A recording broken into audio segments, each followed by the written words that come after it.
Bonjour, bonsoir à tous, et bien nous voici pour un nouveau podcast. Je remets bien le micro parce qu'apparemment on m'entend pas bien. Donc en fait j'en ai fait un la semaine dernière sur la résilience. Alors il arrive, mais il a eu un petit problème de montage, donc voilà, c'est pour ça que ça traîne un peu. Et en attendant, je vous en fais un nouveau qui est autour du monde qui change. Alors là, au début, on va essayer de rester factuel sur quelques contextes que j'ai choisis, les plus gros, que l'on peut tous observer. Et puis ensuite, donc je vais donner des faits autour de ces contextes, et puis après, je vais essayer de vous aider je vais me baser sur une croyance, et après, je vais vous aider à élargir les possibles, justement, trouver des solutions ensemble, mes solutions, vous les dire, vous les transmettre, et puis peut-être vous ouvrir à certaines solutions, parce que moi j'ai fait des recherches sur des noms de médias, des noms de films, des choses qui existent, et puis vous ferez vos petites recherches, voilà. C'est juste une petite ouverture pour voir qu'il y a d'autres possibles, que tout n'est pas figé, et puis que tout simplement on est plusieurs, conforter l'idée qu'on est plusieurs à voir les choses autrement. Voilà. Donc je commence. Alors, donc dans les contextes, on a le climat, on a la politique avec la guerre, on a l'économie, la spiritualité, enfin, vous comprendrez pourquoi, le voyage, la communication, les médias et l'éducation. Donc ça fait 8 points. Bon, sauf si on enlève la guerre. La guerre, je l'avais mis avec la politique, en fait. Alors, au niveau du climat, les faits, si on va au niveau mondial, c'est plutôt la montée des eaux, des îles qui disparaissent, le Bangladesh qui a commencé depuis très longtemps à avoir des montées des eaux. On le voit, nous, à notre échelle, aux Pays-Bas. Sauf que, il y a une différence entre des pays riches qui peuvent mettre en place des solutions et des pays pauvres où c'est plus compliqué. Bon. Ce qu'il faut savoir, c'est que nous, dans notre secteur, on a le Gulf Stream. C'est un courant marin qui radoucit le climat vers l'Est, donc c'est-à-dire l'Europe. Il est en train de disparaître, il est en train de bouger, à cause de la fonte des glaces des banquises. Du coup, bientôt, on va se retrouver, et ça va sûrement vous parler, avec un climat marin, un climat qui est commun aux pays avec lesquels on est sur la même ligne. Et nous, c'est quoi? C'est le Canada. Et donc, comme on peut constater, on a de plus en plus de sécheresse. Alors, on a eu en 70, en 2003, et là en 2022. Bon, on n'a pas assez de recul pour se dire que c'est exponentiel. Pour l'instant, voilà, on sait rien. Des vagues de froid, ça fait 15 ans que j'habite Nantes, j'en vois pas forcément. Mais, bon, on a toujours le Gulf Stream, à voir ce que ça donne après. Donc voilà, en tout cas, on a des choses, même s'il y a des climato-sceptiques, on a quand même des faits qui nous montrent qu'il y a des changements. Personnellement, depuis que je suis petite, avant il y avait des saisons, maintenant les mi-saisons sont beaucoup plus rapides. Un peu comme le climat continental canadien, justement. Le climat continental, on peut le retrouver aussi en Russie, ou même dans notre pays, à Nancy. C'est des climats où il va y avoir beaucoup plus de différence entre l'été et l'hiver. Alors que nous, ça se fait normalement de manière beaucoup plus douce. C'est pour ça qu'on est les pays les plus riches, parce que c'est tempéré, parce qu'il y a de l'eau, parce que voilà, on a le temps de s'adapter, et voilà. Ce qui est complètement en train de changer. Voilà. Le climat, ça, bon, là c'est plus des faits, c'est peut-être une vision à long terme. Et c'est difficile de ne pas imaginer l'immigration, étant donné qu'elle existe déjà. Il y a des gens qui migrent de pays en difficulté, pas que à cause de guerre, mais aussi à cause du climat et qui arrivent dans d'autres pays. Et on peut s'imaginer que le jour où on sera à leur place, on fera pareil. Et qu'on ira vers des pays qui seront plus doux que qui sont maintenant, vers la Suède ou le Canada. Les pays scandinaves ou le Canada. Bon.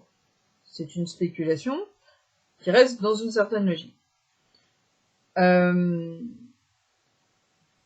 Donc voilà. Il y a ces choses-là qu'il faut imaginer. Et il faut savoir que c'est la première fois que ce changement climatique, qui à la base est naturel, hein, il est les prémices en fait d'un changement glaciaire.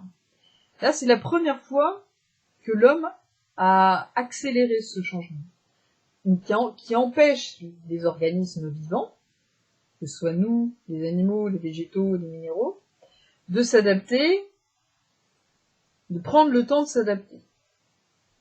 Voilà.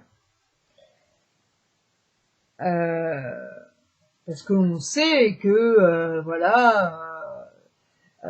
il y a des peuples comme les Inuits qui s'adaptent au froid, il y a des peuples dans les déserts qui s'adaptent aux chaleurs, sauf que là, bien évidemment, ces gens-là, ils vont vivre avec plus 50 degrés ou plus moins 10 degrés, quoi.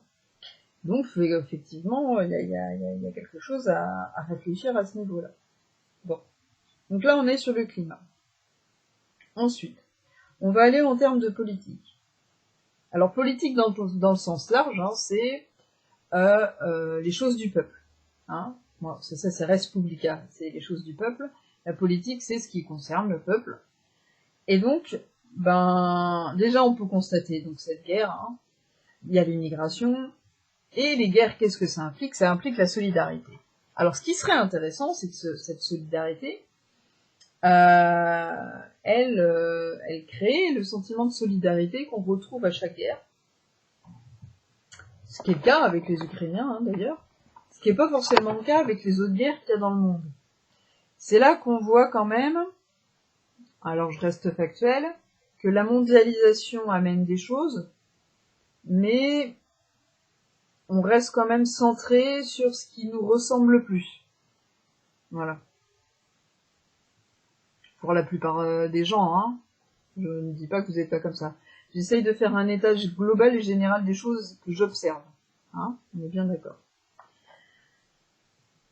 Ensuite, on peut remarquer, alors là, je vais surtout utiliser la culture dans laquelle on est en Europe, hein, bien sûr, sur une culture libérale,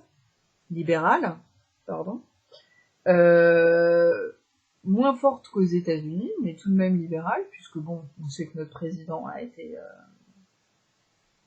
affilié donc à l'économie. Et on ne peut que constater des baisses de moyens au niveau de l'éducation, au niveau de la santé et au niveau de la justice. Et plus de moyens, par contre, dans tout ce qui va être sécurité.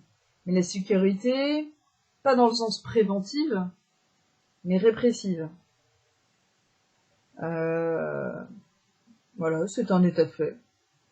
On peut le voir quand on manifeste, on peut le voir dans les rues la nuit, on peut le voir pendant le confinement, alors que par contre à côté, le personnel de santé est en souffrance, les infirmières, même les médecins, les psychiatres, dans les grandes villes, hein, je parle surtout. Et la justice, pareil, hein, il y a de plus en plus de procédures qui prennent du temps, sauf pour les cas graves, crimes, voilà, ça change pas, pour l'instant. Voilà. Et l'éducation, l'éducation nationale, c'est pareil. Dans notre pays, par exemple, elle a moins de moyens qu'elle pourrait en avoir en Finlande. Bon, après, la Finlande est un pays plus riche, en dehors de l'Europe. Déjà, il y a ça à prendre en compte. Mais voilà. C'est pourquoi se développent des écoles privées, voilà. Donc ça, on reviendra quand on sera dans l'éducation.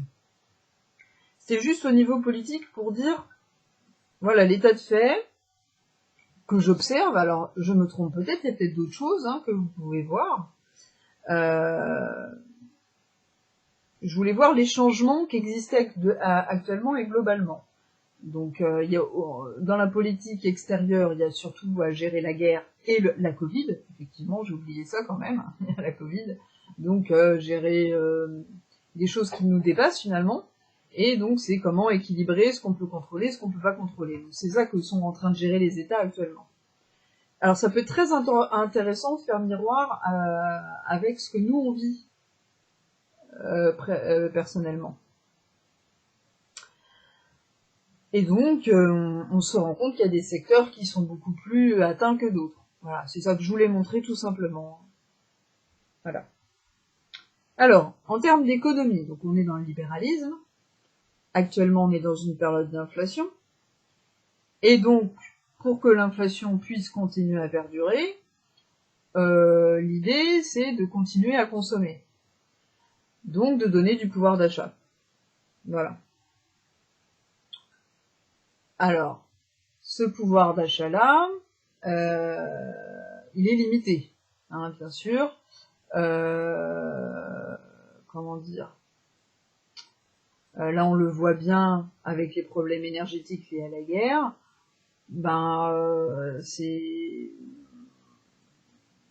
On a moins de pouvoir d'achat autour des charges énergétiques. Voilà. Donc voilà. À ce niveau-là, au niveau des ressources, hein, en termes d'économie, on commence à voir les limites, puisqu'on voit que la guerre, ça peut très vite changer les choses autour des ressources principales comme le blé, comme il y avait des histoires de moutarde ou autres, hein. Moi je suis pas très au fait, mais en tout cas ça enlève quand même pas mal de capacités. Bon, il y a le gaz, hein, déjà. Bon, les États-Unis peuvent aider, mais voilà. Ça demande des changements, ça demande, voilà, et puis bon, la Russie était plus près de l'Europe. Ah, voilà, il y a des choses qui se passent. Donc voilà. Est-ce que cette économie actuelle va pouvoir perdurer ou pas dans le temps? C'est la question que beaucoup de gens se posent actuellement, hein, bien évidemment. Il y a beaucoup de gens qui prévoient des krachs boursiers. C'est ça, j'invente rien. Hein, vous allez sur YouTube, vous notez krach boursier, vous allez voir, hein, y a des médiums de krach boursier, il y en a une tonne. Hein. Et c'est vrai qu'on est en période de crise, hein, donc voilà. Qui a été retardé par la Covid d'ailleurs. En termes de spiritualité, alors pourquoi je l'amène celui-là? Eh bien parce que finalement, il y a une augmentation de ce phénomène. L'homme, une partie en tout cas de l'humanité, que j'ai repéré, hein, surtout dans la culture occidentale, se remet à aller vers des traditions, mais pas celles cultivées par la droite, hein. Pas le traditionnalisme qui veut pas changer. Ce n'est pas une critique, c'est juste pour expliquer. Alors, qui ne veut pas changer, alors ça pourrait être vu comme une critique. Je sais pas comment dire ça autrement. Il y a des traditions qui vont servir pour un changement qui correspond à l'actualité, et il y a des traditions qu'on veut garder pour certaines personnes à qui ça laisse un avantage, mais qui ne sert pas forcément tout le monde. Voilà. Donc il y a les traditions qui vont servir pour l'ensemble de l'humanité, et puis celles qui vont servir que pour un groupe restreint. Voilà. Pour parler ni politique, ni rien du tout. Et donc, pour en revenir à la spiritualité, dans les pays pauvres, souvent, on a une image négative de ce qu'ils vivent eux, mais eux, ils ont cet aspect-là déjà présent dans leur culture. Et allez regarder, et vous verrez que tous les pays pauvres, ils ont leur spiritualité. Ils ont leur Dieu, ils ont leur culte, ils ont tout ça. Que nous, on a perdu avec la science, avec tout ça. C'est d'autres croyances, voilà. Mais, et on est en train de rechercher ça. Alors, voilà, c'est un état de fait, je le mets, et après j'irai creuser un peu plus dessus.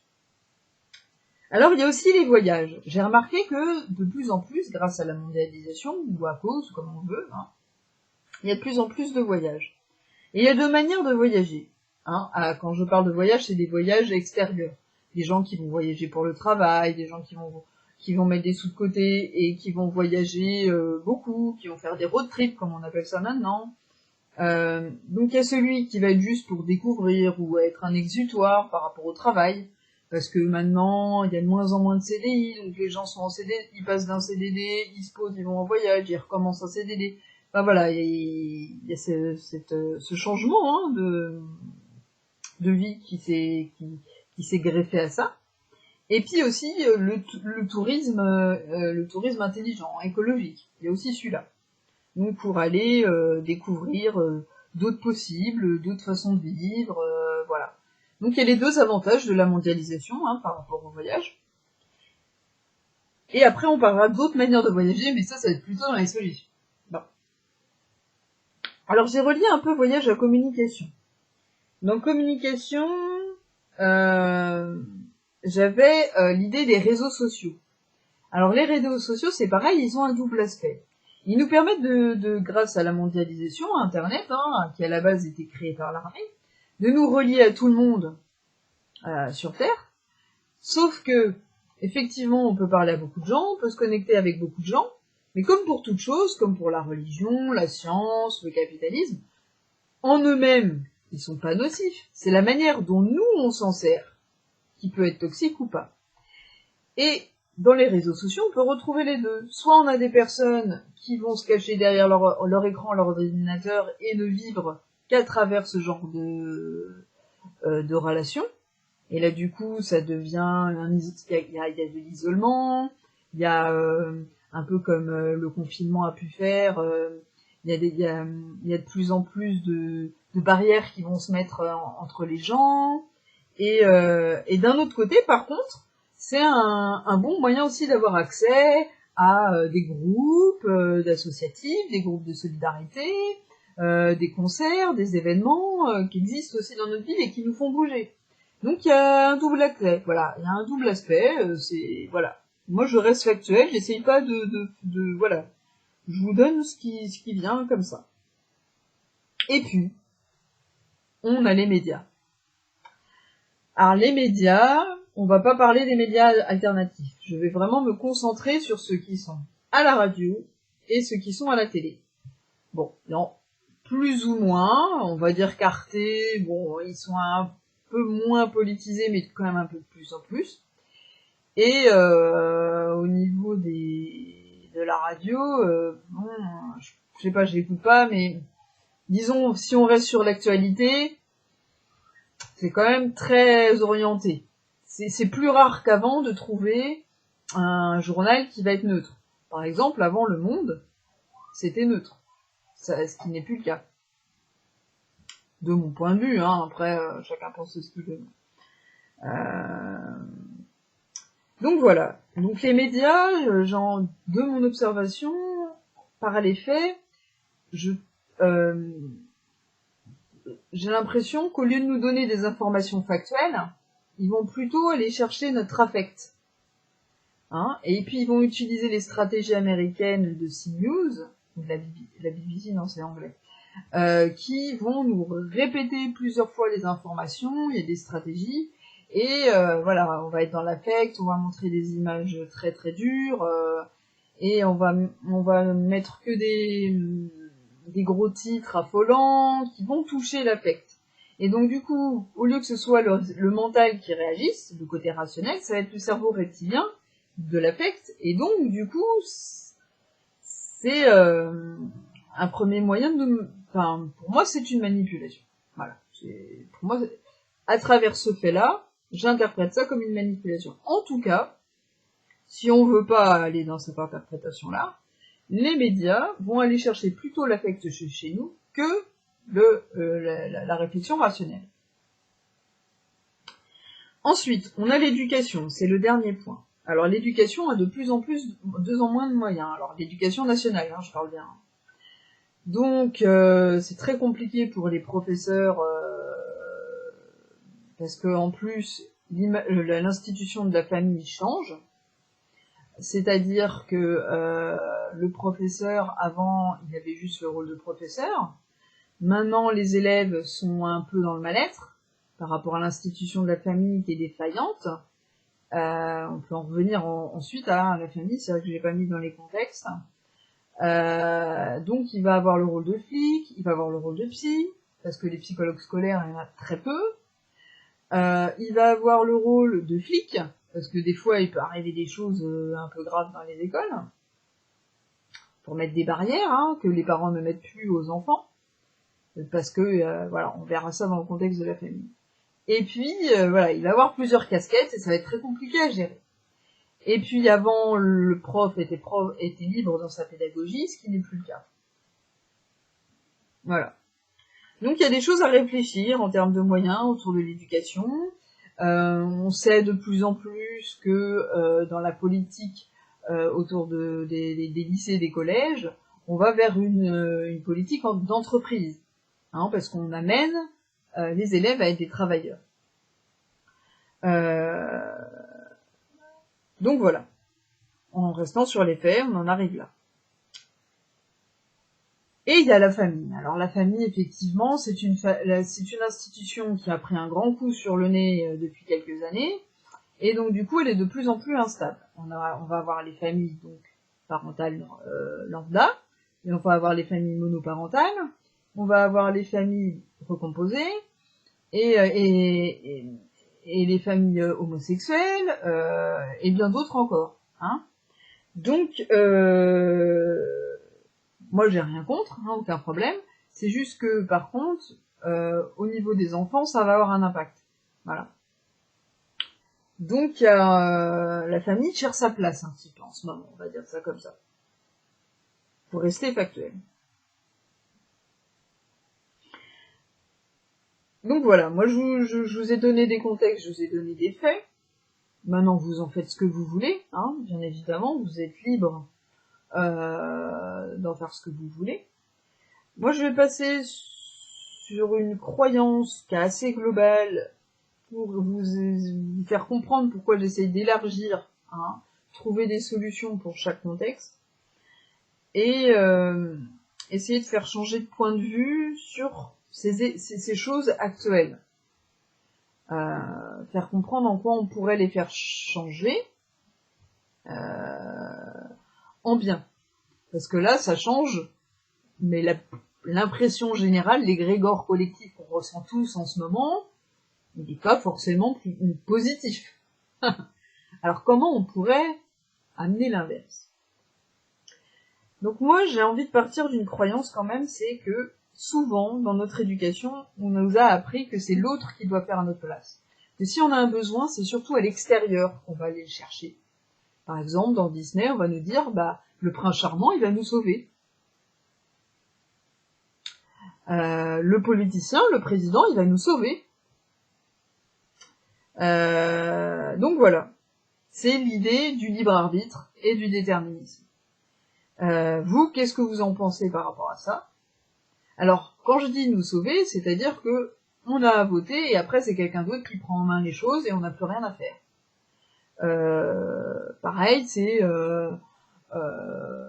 on est encore un peu dedans, en France beaucoup moins, mais quand même un patriarcat. L'homme il travaille et puis la femme elle peut travailler aussi, mais elle va devoir s'occuper des enfants, elle va avoir une surcharge mentale. Voilà, il y a ça, hein, et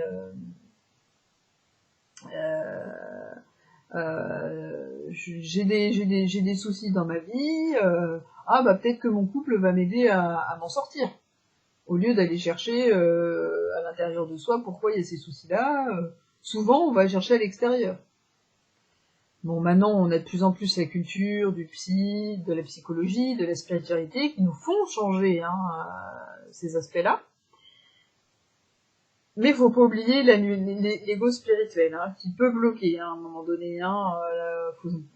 Je pense que si on est vulnérable, c'est très difficile de trier entre les thérapeutes qui vont on va avoir une relation fluide avec eux et qui vont effectivement nous aider, nous accompagner, pas faire à notre place, et ceux qui vont vouloir faire à notre place dans le rôle de sauveur, et là qui vont être très toxiques pour nous. Ou même ceux qui sont même pas guéris eux-mêmes, et qui là, ça va être une catastrophe. Hein. Donc voilà.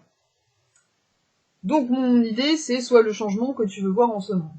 Je pars de ce principe. C'est mon expérience, je vous la partage. Vous êtes d'accord ou pas avec ça, moi je vous dis, hein, j'ai fait un état de fait, si vous n'êtes pas d'accord, vous n'êtes pas obligé de continuer. Après, les solutions que j'apporte sont pas forcément reliées à cette croyance-là, bien évidemment. Donc là, on va reprendre hein, l'idée point par point de chaque contexte, mais là, en se disant, ben, si on devient acteur de notre vie, on va créer un autre espace de possible. Hein. D'accord ?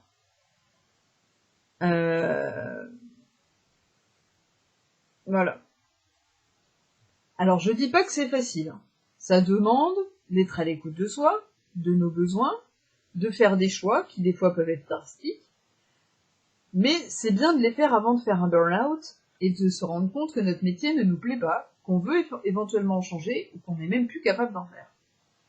Je parle d'expérience et d'observation de beaucoup de gens autour de moi, qu'ils soient hypersensibles ou pas, qu'ils soient d'une manière ou d'une autre. Ça arrive à énormément de gens en ce moment. Voilà. Qu'importe l'âge, qu'importe les générations, qu'importe les métiers. Donc voilà, qu'on soit cadre, qu'on soit salarié ou autre, on vit tous les mêmes choses. Donc voilà, comment repenser les choses ? Alors, qu'est-ce qui peut nous aider au niveau du climat ? Quel outil on a en main ? Alors déjà, il y a éventuellement l'anticipation. Hein, il y en a beaucoup qui parlent, alors moi je suis pas dans l'idée de survivalisme, tout ça, mais peut-être stocker davantage, utiliser la solidarité pour vérifier si on n'a pas... nos amis sont d'accord pour qu'on puisse créer un genre de communauté au moment où il pourrait se passer des choses difficiles, et qu'on partage les denrées, qu'on se mette au jardinage, par exemple, et puis qu'on partage nos savoir-faire, et voilà, qu'on puisse avoir des endroits ressources, hein, des lieux ressources, pour stocker de la nourriture, pour la fabriquer, pour aller chercher de l'eau, voilà. Alors forcément, ceux qui habitent proche d'une rivière ou de la mer, ils vont être avantagés. Ou à la montagne. Voilà. Donc il y a l'idée de l'immigration, hein, donc ça vous le faites au moment où vous sentez que c'est le plus important. Donc ça, c'est encore l'idée d'écouter son intuition, hein, bien évidemment. Le retour à la culture et à la nature. Ben, ça, je pense que ça va être inévitable. C'est de réapprendre à ce que faisaient nos grands-parents, jardiner, connaître les plantes comestibles ou non comestibles, comment on peut, dans une forêt, trouver des choses comestibles ou pas, apprendre à chasser des petits animaux, enfin, ce que faisaient les chasseurs-cueilleurs, hein, et nos grands-parents, encore, il y a une génération, hein. Voilà. Et puis, se reconnecter, en tout cas, à la nature, voilà, ça peut nous aider. Ensuite, au niveau politique. Alors moi, ce que je me disais, déjà, pourquoi pas créer des associations solidaires.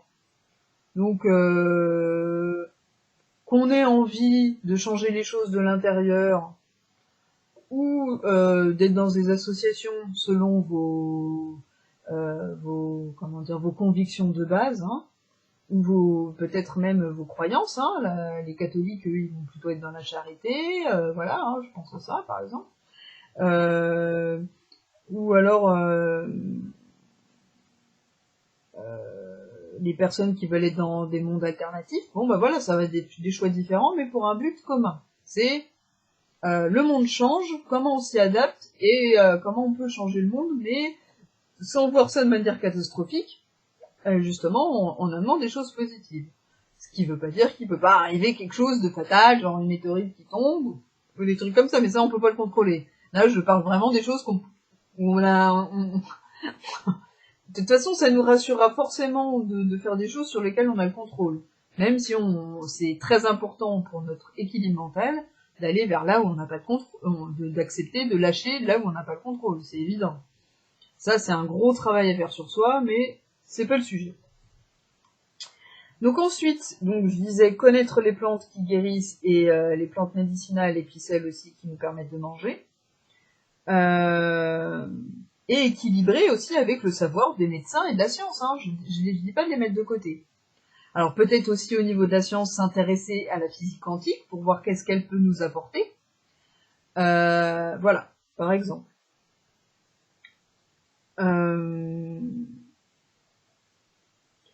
J'ai mis aussi créer des groupes avec des valeurs communes. Alors c'est pas forcément vivre en communauté, hein.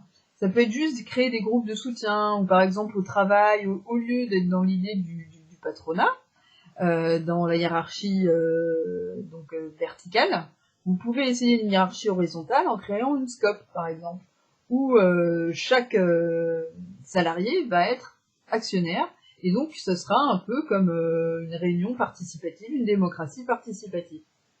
Donc il y a aussi l'idée de démocratie participative, alors non pas au niveau national, mais plutôt au niveau local. Alors je sais qu'ils ont fait des tests comme ça en Inde, dans des mairies. Et en fait, le fait de se sentir concerné, les gens, ça les aide beaucoup à comprendre l'importance de la politique et de pourquoi on ne doit pas laisser entre les mains de d'autres personnes qui ne sont pas... parce qu'ils ont rien fait de mal, ces gens-là, finalement. Ils sont en haut, mais c'est juste que eux, ils vivent pas les choses, la réalité en face. Hein, ils sont dans une autre réalité. Donc l'idée, c'est d'être acteur au niveau local, au niveau par exemple départemental ou dans notre ville, parce que là, nous, on est observateurs, on est acteurs et on voit les choses que ceux qui sont en haut ne peuvent pas se représenter. Voilà. Donc au niveau politique, il y avait ça. Au niveau économique, alors il y a des choses aussi qui peuvent aider. C'est l'idée du revenu de base.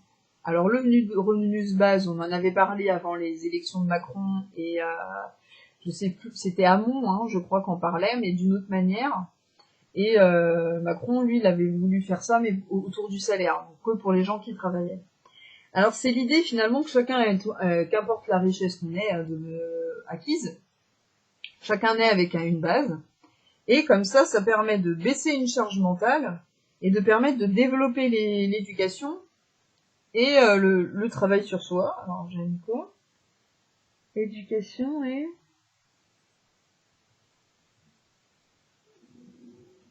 je sais plus.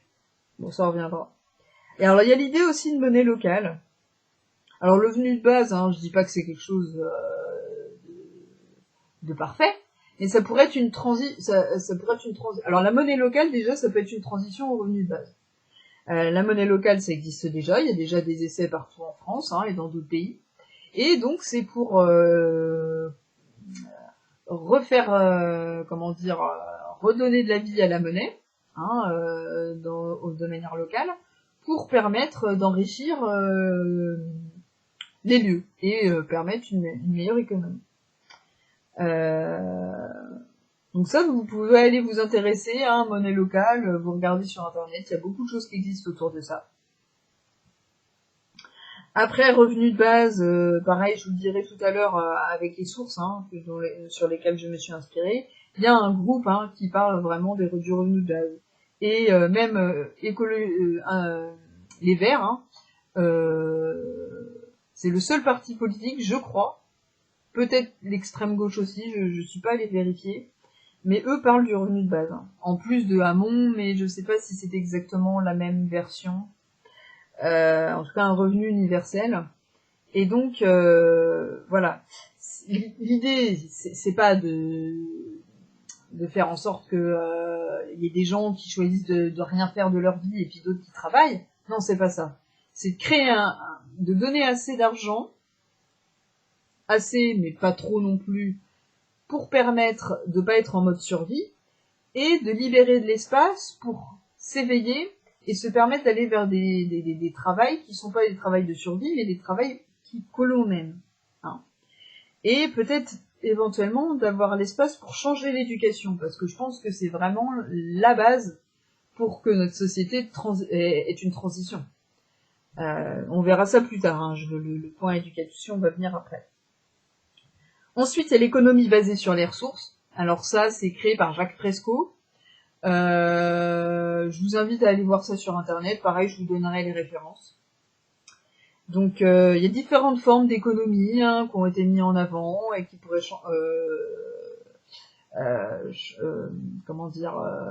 supplanter le libéralisme, ou en tout cas le modifier petit à petit. Donc bien sûr, on a le communisme. Après, quand on voit comment actuellement c'est utilisé par les Chinois, ça peut faire un peu peur. L'idée, c'est toujours comment on l'utilise. Malheureusement, c'est l'éducation qui est derrière tout ça.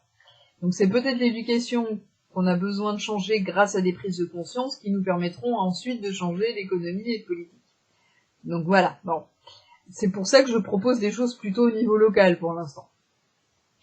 Parce qu'au niveau national, ça me semble très compliqué. C'est pour ça que je parle de transition, de choses à court, à moyen et à long terme. Ensuite, il y a aussi l'anarchisme, pas dans le sens chaos, mais dans le sens de l'anarchie de Bakounine, où là on part du principe qu'on a tous des valeurs en commun, qu'on suit à fond, et ce qui nous permet de pas nous, quand on est en train de faire des projets ou des choses comme ça, de pas se marcher les pieds les uns sur les autres, parce qu'on a choisi ensemble des valeurs communes. Donc il y a ce sentiment qu'on retrouvait avec la démocratie participative, de se sentir concerné. Mais par contre, après, on est libre de créer des choses voilà, il y a l'idée d'accepter les différences, mais par contre, on a des points communs, et ça, c'est important, ça fait une base, une fondation. Donc c'est vraiment, on peut appeler ça anarchisme ou autrement, c'est l'idée de, voilà, dans l'humanité, on a des besoins vitaux en commun, donc ça, on les prend en compte, et après, le reste, toutes nos différences, on peut en faire une richesse, voilà, tout simplement. Bon, là, j'ai du color, de ce que je disais avant, voilà, là, il y a une nécessité que l'éducation change pour en arriver là, bien évidemment, et que les choses se fassent de manière transitoire. Je vous parle pas d'utopie, je reste les pieds sur terre. Donc tout ça, effectivement, c'est pour nous permettre de réduire le temps de travail, et de nous permettre d'aller vers une meilleure éducation, de nous intéresser à l'écologie, parce que là, il est grand temps quand même, parce que l'écologie, de mon point de vue, ne devrait pas être politisée, parce que c'est quelque chose de naturel. Les Amérindiens, ils sont écolos, ils font de l'écologie sans le vouloir, parce qu'ils sont en lien, mais ils vivent avec la nature, ils suivent les cycles de la nature, donc voilà, c'est ça l'écologie de base. Après, bon, ça dépend comment on le définit. Donc, il y a des choses au niveau de l'économie qui pourraient nous aider, donc c'est nos gestes, nous, autour de l'écologie, à notre échelle, mais ce qu'on sait bien tous, c'est qu'on pourra faire tout ce qu'on voudra, nous, à notre échelle, si les grandes PMI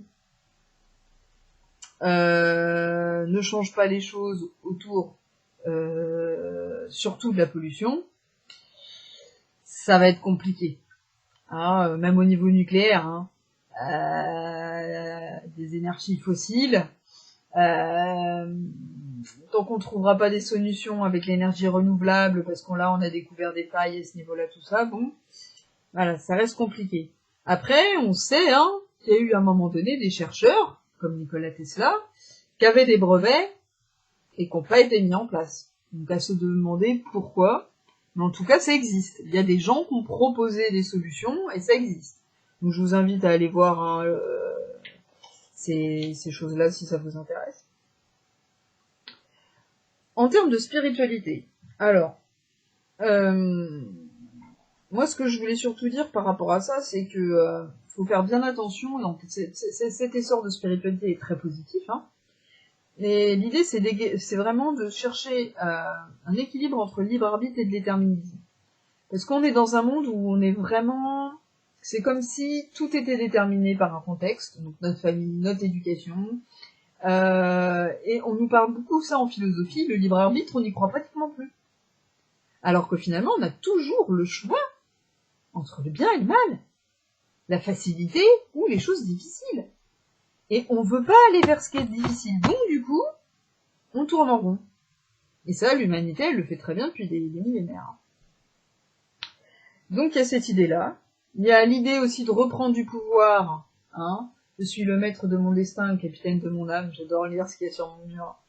La loi de l'attraction, la loi de l'intention, hein, pour faire des demandes, mais pas que pour soi, pour l'universalité. Parce que l'idée, hein, dans ce que j'apporte là, dans les solutions, c'est que pour chaque point, à partir du moment où on va être dans l'universalité, on va créer des groupes, on va être dans des notions de respect, d'écoute, de bienveillance, ça va nous ouvrir des portes et ça va nous permettre petit à petit de trouver des transitions pour aller vers une unité globale. Alors là, je parle en centaines d'années. Hein. Je suis pas du tout dans l'idée que on va changer en 5 ans et que tout va être bisounours en 5 ans. Hein. On est bien d'accord. On en est loin. Et en plus, ce n'est que des solutions que j'apporte moi avec mon petit point de vue de... Voilà, comme ça. Mais j'amène des solutions, ça veut pas dire que tout le monde va s'y mettre et puis hop, hop, hop, c'est bon. Hein. Même si j'ai remarqué que depuis 2010, il y a une augmentation exponentielle d'associations solidaires qui se sont développées en France, et c'est assez impressionnant. Il y a des choses qui se font de plus en plus à ce niveau-là. Alors, l'idée aussi en spiritualité, c'était l'accueil. L'accueil des différences, des personnalités, des différentes intelligences. Sortir des certitudes, des croyances enfermantes. Ça, l'accès à la spiritualité, ça peut vraiment aider par rapport aux certitudes, aux croyances enfermantes, telles que les dogmes religieux, telles que la croyance en ce que le capitalisme peut nous sauver. Parce que c'est pas une mauvaise chose en soi, c'est juste que, comme pour toute chose, il ne devrait pas être la seule norme. Comment dire, pareil pour la science, il y a la science et le scientisme. Les scientistes, c'est les gens qui pensent qu'il y a que la science qui dit la vérité. Alors qu'il y a beaucoup de scientifiques qui s'intéressent à la science, parce que les preuves c'est important, on est dans un monde matériel où on utilise les 5 sens, et effectivement, il y a des choses qui se passent. Mais ils sont aussi conscients qu'il y a des choses qui nous dépassent, et eux, ils peuvent pas amener de preuves à ce niveau-là. Ils n'ont pas cette sensibilité. Peut-être certains ont cette sensibilité, mais en tout cas, c'est pas ce qu'ils font dans leur travail. Bon bah voilà. Donc voilà, sortir des certitudes. Ça, c'est quelque chose qui me semble très important et qui est lié à la spiritualité. Donc vraiment se reconnecter à la nature, sortir des certitudes, accueillir soi et les autres, et vraiment redonner du pouvoir au libre arbitre et à la loi de l'attention. Ça, c'est quelque chose qu'on a perdu, parce que souvent, on se remet dans les mains d'autres personnes pour nous trouver des solutions. Ce qui ne veut pas dire qu'on n'a pas le droit de demander d'aide. Mais ce que je veux dire, c'est que l'intention doit venir de nous. Et l'intégration se fera que par nous. On est seul, mais accompagné. Toute notre vie. On meurt seul, on est seul. Voilà. Ensuite, le voyage. Alors, dans le voyage, on fait beaucoup de voyages extérieurs. Mais il y a à ne pas oublier les voyages intérieurs. Donc le voyage chamanique, qui n'est pas du tout lié à l'ayahuasca, c'est pas comme ça que je le vois. Hein. Il y a l'hypnose, il y a les gens qui font des projections de conscience, il y a les gens qui font ce qu'on appelle les voyages astro, et puis il y a les introspections, les songes, les rêves lucides, il y a les rêves, et voilà. Donc, quelle éthique je mets derrière mes voyages? De plus en plus de gens proposent des voyages initiatiques, ça peut être très interléchant, alors autour de l'archéologie ou alors autour de la spiritualité. Donc à vous de voir si ça vous évoque des choses ou pas. Et l'idée, c'est faire des voyages à plusieurs. Donc ça, c'est intéressant parce que ça recrée un petit peu cette dynamique qu'on perd de vivre en groupe.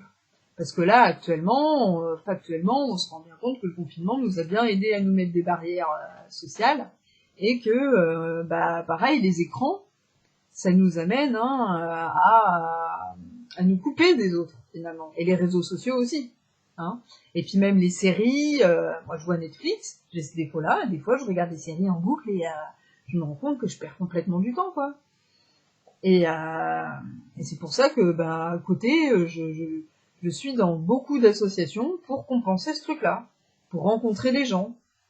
J'ai des amis, bon, ils habitent pas sur Nantes, ils habitent à l'extérieur, et je fais l'effort pendant les vacances d'aller les voir, de continuer à créer le lien, Voilà, et puis la famille aussi, même si c'est passé des choses avant, d'apprendre à pardonner et puis de continuer à maintenir ses liens parce que c'est important. Je pense que là, vu ce qui nous attend, c'est important de s'entourer, se soutenir entre nous et de créer des groupes avec des valeurs communes. C'est très très important.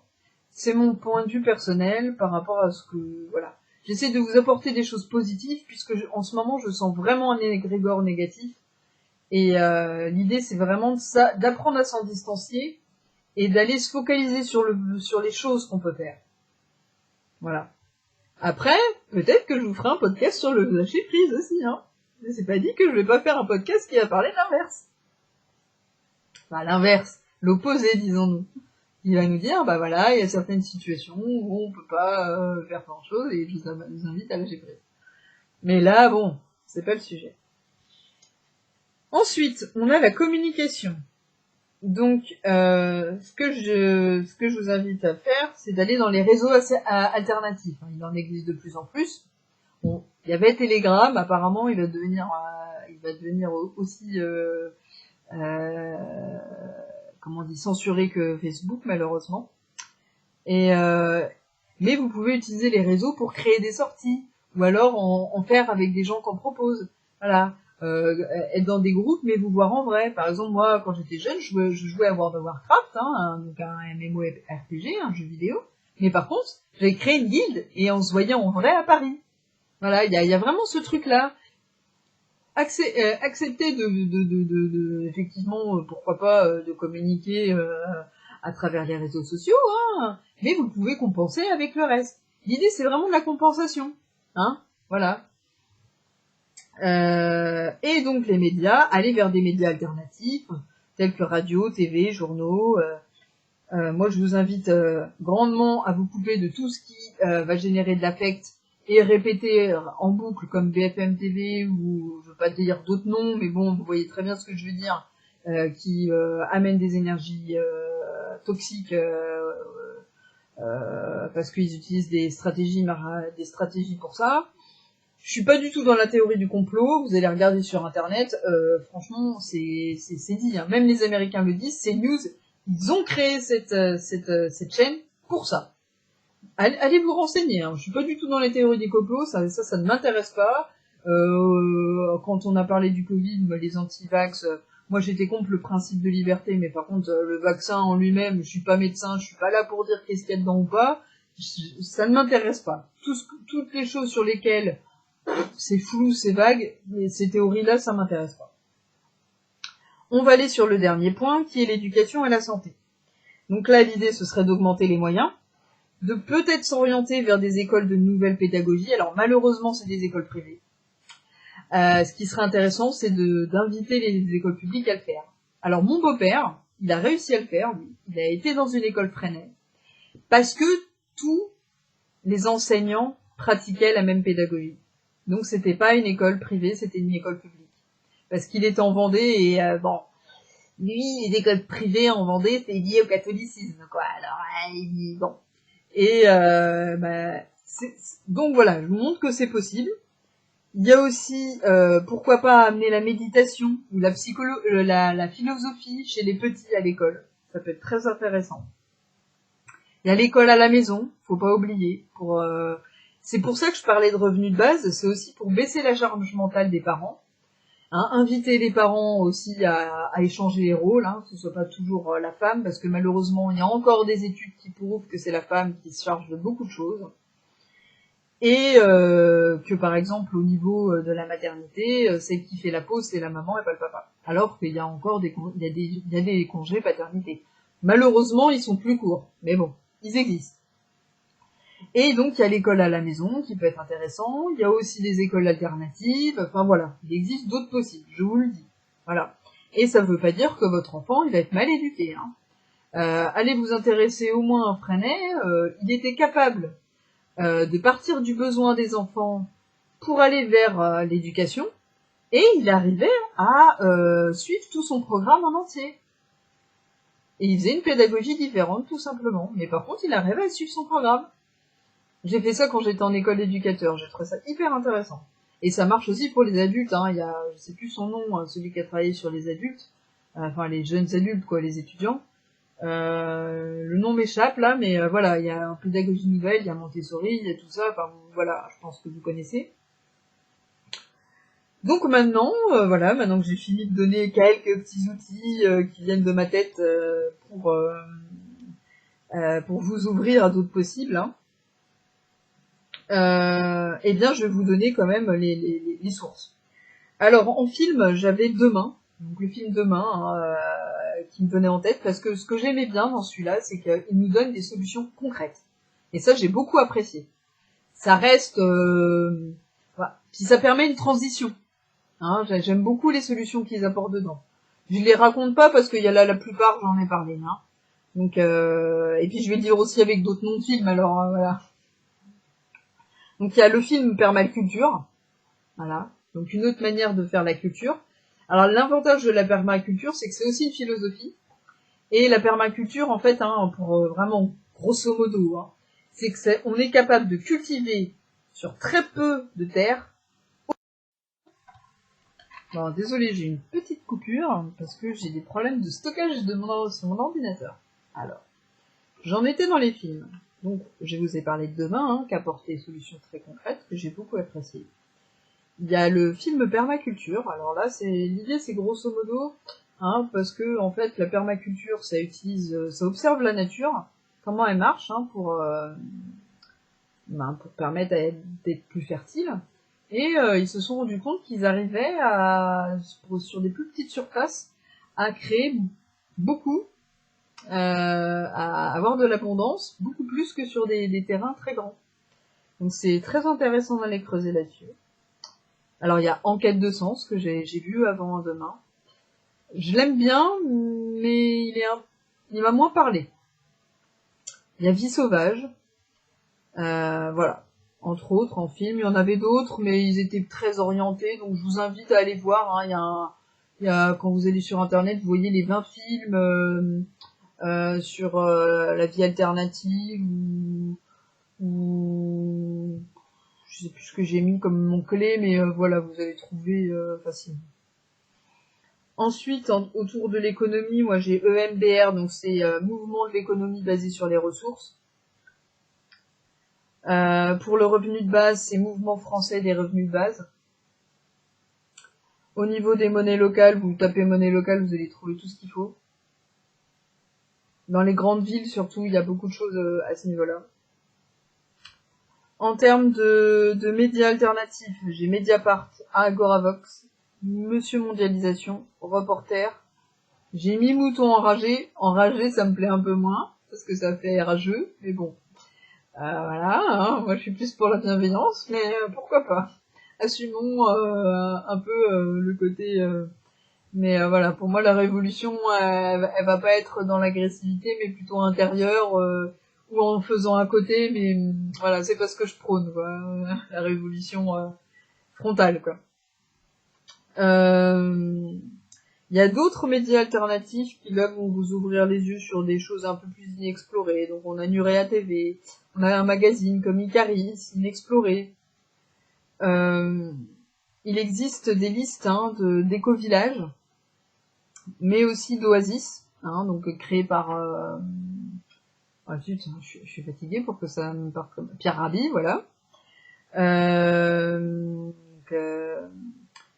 Par contre, pour ça, il faut avoir un patrimoine, hein, bien sûr. Même en ville, hein, il existe des communautés qui se créent. Par contre, bon, effectivement, il faut plutôt avoir un patrimoine. Pour ceux qui n'en ont pas, il y a aussi des communautés qui existent. Ou des villages où il y a de la solidarité. Par exemple, à Concoré, à Brocéliande, ça existe. Hein, voilà, il y a des communautés. En Bretagne, beaucoup on en a, nous. Allez voir, en France, il y a une carte. Hein, il existe des cartes des différentes communautés, différents éco-villages, différentes vies, façons de vivre de manière alternative. Hein, ça existe. Hein. Après, sinon, en communauté spirituelle, donc il y a Damanhur en Italie, et il y a Euroville. Bon, ça commence à devenir un peu trop, surtout Euroville, comment dire, libéral. Enfin, il y a le côté argent qui arrive, qui me titille un peu trop, personnellement. Voilà. Parce que pour Auroville, il faut arriver avec un apport personnel. Bon, je me dis bon, ok. Mais bon, voilà.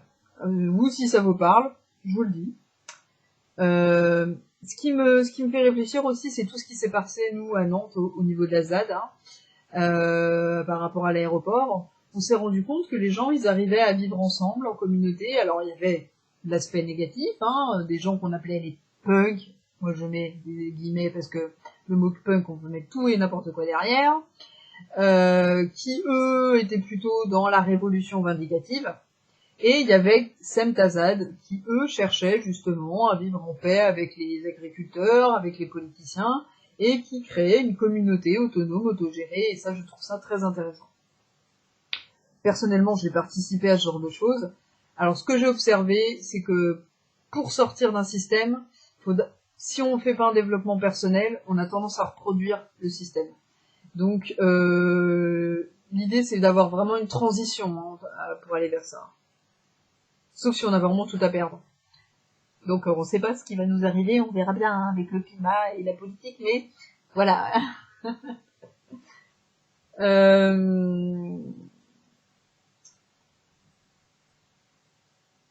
Donc, je vous ai mis lecture et vidéo sur les éducations nouvelles. L'éducation à la maison, peut-être aussi par rapport aux parents, s'ouvrir aux différences des enfants, par rapport à l'autisme, à l'hypersensibilité, par rapport au TDAH. Allez vous inspirer. Je suis pas pro-américaine, mais franchement, là, je trouve que là-dessus, que ce soit au Canada ou aux États-Unis, ils sont beaucoup plus en avance au niveau des découvertes sur le plan psychologique. Alors eux, ils vont peut-être aller trop vers l'eugénisme, sur le côté génétique de la cause, mais c'est pas grave. Ce qui compte, c'est que quelque chose vous parle et vous, après, vous en faites ce que vous voulez. Vous avez votre libre arbitre. En France, nous, on va appeler ça les troubles de la sensibilité. En psychanalyse, ça va être troubles de l'anxiété ou autre chose, mais ce qui s'en rapproche le plus, c'est troubles de la sensibilité. Et ça fait partie du spectre autistique, le TSA. Qui est normalement, alors à Nantes, ça s'appelle le CRA, c'est le Centre pour Autistes, alors le R, je sais plus ce que c'est, régional peut-être. Ah oui, c'est régional, oui, donc c'est ça. Donc vous devez en avoir. Et puis allez regarder ce qui se passe dans les autres pays au niveau éducation. Ça peut être intéressant. Alors effectivement, il y a des pays très riches où c'est plus simple pour eux, mais voilà, ça peut toujours être intéressant d'être voilà, curieux de ce qui se passe ailleurs, ne pas se focaliser que sur notre culture à nous. On sait qu'il y a des pathologies qui existent que dans notre culture et pas d'autres, qui sont liées à des croyances. Voilà, c'est vraiment s'ouvrir à tous les possibles, regarder ce qui existe, et puis voilà, c'est ce qui nous permettra d'avancer. Et surtout, vraiment, cette idée de cultiver le respect, la bienveillance, l'écoute, la solidarité, même si en face c'est pas le cas. Suivez vos valeurs et respectez-vous dans vos valeurs. Voilà, c'est le message que j'ai envie de vous passer. Et je vous invite, parce que ça fait plusieurs fois que j'ai la synchronicité qui vient, à travers les cartes, à travers des émissions et tout, je vous invite à lire le livre Co-création de Sylvain Didlot, ou alors d'aller chercher, voir ce que ça signifie la co-création. Peut-être pour ceux qui s'intéressent à l'hypnose, allez voir qu'est-ce qui correspond par rapport à ça. Parce que franchement, la co-création, c'est vraiment le moyen de créer un équilibre entre libre arbitre et déterminisme. Je finirai là-dessus. Je vous fais de gros bisous, j'espère que ça vous plaît. Et la prochaine fois, ce sera la résilience. Et puis, on verra la semaine prochaine. Les sujets viennent comme ça sur le tas. Donc, il y aura des sujets qui seront autour de beaucoup plus le développement personnel et d'autres qui seront plus ouverts, comme là. Parce que finalement, c'est des moyens pour nous aider tous. Moi, l'idée, c'est de transmettre mon expérience. L'idéal, ce serait que d'autres personnes... de toute façon, sur Internet, on partage tous, et puis au bout d'un moment, ça fait un melting pot, ça crée un égrégore positif. Voilà. Donc, j'envoie ma petite graine. Je vous fais de gros bisous, à bientôt. pour les tirages de la pleine lune, si je ne m'abuse, et puis pour les chansons, pour ceux que ça intéresse. Allez, bye bye, bonne soirée ou bonne journée à vous.